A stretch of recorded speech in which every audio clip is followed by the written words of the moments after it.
विधानसभा चुनाव है और चुनाव का सरगर्मी बिहार में बहुत तेजी से है और आपका आगमन बिहार में हुआ है।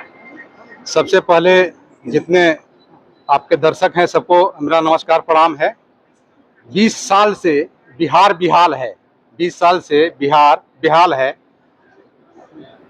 आज समाज जगह जगह नौजवान अपने काम के लिए, धंधा के लिए, व्यवसाय के लिए रोड पर घूम रहे हैं, लेकिन सरकार ने जो रनिंग सरकार है, किसी का कोई व्यवस्था ना किसी का कोई काम दे रही है। और आज महागठबंधन की सरकार, महागठबंधन मजबूती से पूरे बिहार में काम कर रहा है। और मौजूदा सरकार हमेशा ये चाहती है कि रोटी का टुकड़ा खिलाए, रोटी कमाना ना सिखाए। रोटी का टुकड़ा खिलाएंगे तो हम रोटी खिलाते रहेंगे तो हमारे बस में, हमारे कहने में जनता चाहे पब्लिक रहेगी, लेकिन रोटी कैसे कमाए, उसका दिनचर्या कैसे कर चले, उसका बाल बच्चा का पूर्ण पालन कैसे हो, इसके बारे में मौजूदा सरकार कोई भी काम नहीं करती है।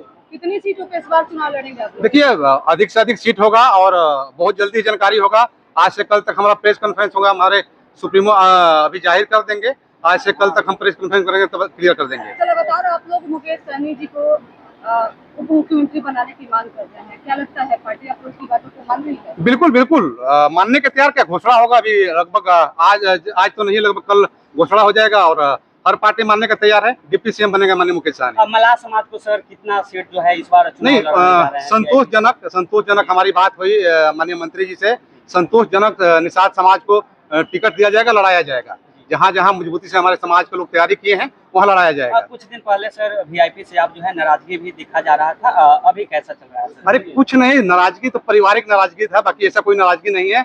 जब छोटे बच्चे होते हैं ना, आप देखते होंगे छोटे बच्चे होंगे तो माँ बाप के सामने लोटियाते हैं, रोते हैं, गिड़गिड़ाते हैं, फिर माँ बाप उनकी बातों को मानते हैं तो फिर खुश हो जाते हैं। बस ऐसे ही हमारे गर्जीवन है माननीय मुकेश सहनी जी। भाजपा इंतजार कर रही है सर वीआईपी प्रमुख मुकेश सहनी का। नहीं, ऐसा नहीं पलटी होगा। नहीं, कभी जिंदगी में ऐसा नहीं होगा। भारतीय जनता पार्टी ने हमारे समाज को, हमारे लोग को आज तक छलते आई है। भारतीय जनता पार्टी ये समझती है कि ये वोट निषादों का वोट हमारा जगीर है, ऐसे ही ठगते छलते आई है, लेकिन अब ऐसा नहीं होने वाला है। एनडीए दावा कर रहे हैं इस बार सरकार बनाने जा रहे हैं, इस तरीके से लगातार केंद्र और बिहार सरकार नई नई योजनाएं दे रही है, आप लोगों के लिए कितना चैलेंजिंग है? देखिए, अभी माई बहन योजना गवर्नमेंट का चल रहा है, माई बहन योजना चल रहा है, तो थोड़ा सा वहाँ बहनोई या पापा योजना भी चलना चाहिए। ये समझ रही है सरकार कि महिलाएं अशिक्षित होती है, कमजोर होती है। ये मानना नहीं है कि आज की हमारी माता बहन है, चतुर चालाक है, वो 10,000 या 5,000 रुपये के कहने में आपके पीछे नहीं आने वाली है।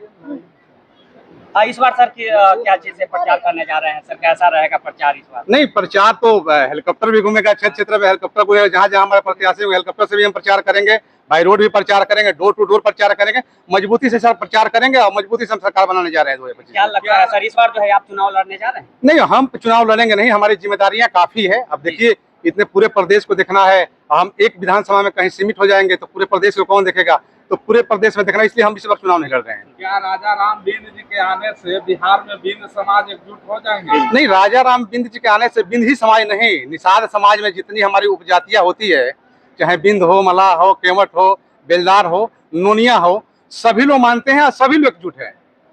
क्या एक तरफ से नीतीश सरकार द्वारा महिलाओं का 10,000 वर्कर जो है, कामगार वर्कर, उनको 5,000, स्टूडेंट लोग का स्टाइपेंड, मतलब कहा जाए तो खजाना खोल के सरकार बैठ गई है, तो क्या उनसे आप लोग मुकाबला कर पाएंगे? पत्रकार महोदय ने पहले ही कहा कि सरकार जो मौजूदा सरकार है ना, वो रोटी के टुकड़ा जनता में फेंकना चाहती है। रोटी कैसे कमाना है इसके बारे में नहीं बताती है। वो जानती है, मौजूदा सरकार का जानकारी है, जानती है कि रोटी हम फेंकेंगे तो रोटी खाएंगे, हमारे पीछे रहेंगे, लेकिन रोटी कमाने हम सिखा देंगे और रोटी कमाने का हक हिस्सा दे देंगे तो फिर जनता हमारे पीछे नहीं आएगी। तो 5,000 10,000 रुपये से कोई फर्क पड़ने वाला नहीं है। धन्यवाद।